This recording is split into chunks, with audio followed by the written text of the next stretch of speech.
Could you just open with your thoughts on the game? I think Pepperdine's a lot better than they showed, and the credit, I think, goes to our guys. I thought our guys had a good beginning to a game where there was not a lot of energy in the building, and sometimes that's very difficult to come out on your home court and have a lot of energy when there's just not a whole lot of buzz in the building. But to our kids' credit, they came out and worked really hard. They worked hard defensively, they executed well offensively, and I think it just kind of set the tone for the game. Ken, what did you see out of Josh over those last 10 minutes or so that made you comfortable keeping him out there that long? Well, he's just performing well. You know, he's a freshman, but he's pretty poised. He's pretty poised. He stepped up there and made free throws on a night when we were pathetic, and both teams were not very good. But sometimes that can kind of snowball. Other guys get up there and they're like, "Oh boy, we're not making free throws," and yet he stepped up there and shot with confidence. And then just the fact that he continues to rebound very well per minute played is impressive. He just plays within himself. He got a block shot, I think, had a steal on a nice defensive play. He does a lot of good things. Is he just kind of an unselfish player? Looks like he's always screening for other teammates. Is that kind of his role, is setting up other players? That's a lot of his role in offense, yeah, setting screens and then posting up.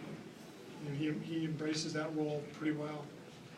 Was there a marked effort to score more points in the paint this game and take fewer outside jumpers? We didn't talk about taking fewer outside jumpers, but I guess that's what comes out of it when you're looking to get the ball inside. We have tried a little bit harder to get the ball inside to our bigs and play out of the post. That was part of the game plan. Now, that doesn't always necessarily mean that they get the ball and they just shoot. But we definitely got the ball inside more, and then we would screen and do some things on the weak side as part of our execution, but playing out of the post instead of just swinging it on the perimeter. We've been seeing Devontae, take over the game so much lately, but with Royce kind of being the guy, is that more what you'd like to see, the ball or the leading scorer, switch hands occasionally? I mean, it's not a big deal to me, but I guess in the big picture, I'd like to see it spread out. I think, again, I've talked about this quite a bit. I think teams are harder to guard when you have 3, 4, 5 weapons instead of one big-time weapon, and then teams can key on that guy. But when you look back over it, they did a good job tonight of guarding Devontae. And yet Royce and some other guys stepped up and carried the load. And what's great about Devontae is he's so unselfish. I mean, he wasn't like hunting shots or disappointed he wasn't getting the ball or telling us, "Hey, I'm open, give me the ball." That can happen.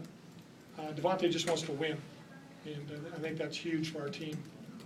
Ken, you've seen it a couple times since he's been here with Royce. There are nights where he just decides, I'm going to take on the mantle tonight and score. Did you see that from an early point in the game where he was going to put in a night like he did tonight? I didn't really see it, but he continues to kind of pick his time during games to just attack. And it was nice to see him tonight drill that 3. He's not shot it as well as he can. He's got a bad wrist, and he's trying to do what he can with it, but his wrist it needs a rest. And so I'm hoping after the San Francisco State game and then the UTEP game that he gets a few days where he just maybe doesn't even get in the gym for a couple days, because every time you shoot, you're using that thing. He needs to give that wrist a rest. I think that'll help his shooting. It's not an issue where it would require any sort of, it's just a rest issue? No, it just continues to be sore. And I believe strongly that it's effective. Did it happen during the game, something like that? Yeah, it happened against Gonzaga. Okay.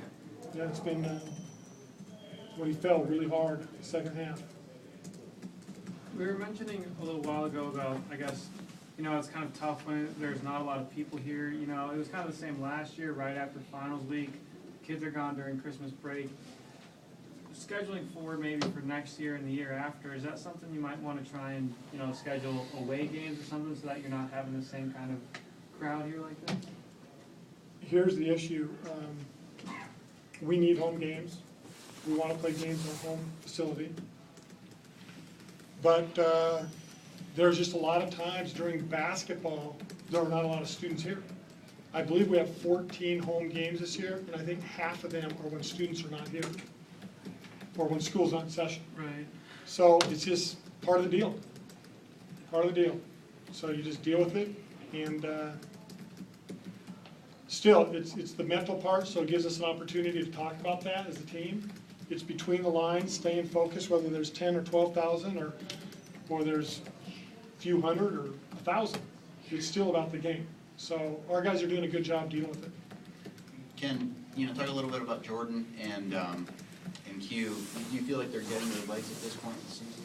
I do. I think Q continues to make strides, and I think Jordan's making strides.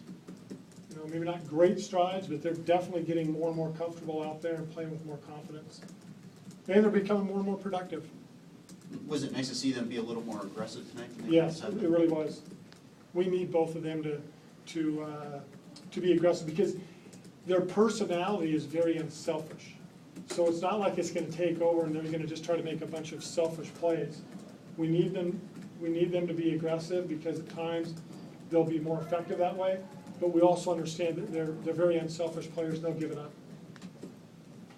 Any more questions? Coach, just your game coming up in the Tri-Cities, can you kind of just speak on kind of that home field advantage? Obviously, great support for you guys in the Tri-Cities there. We've been down to the Tri-Cities a couple times during my 4 years. We played Portland State there 4 years ago, and then Idaho State 2 years ago, or last season. And Tri-Cities, they really support Cougar Athletics. They do a great job with Cougar Athletics, and so we'll be down there. I'm sure it'll be packed. It'll be a lot of fun. All right, thank you. Thanks. Thank you.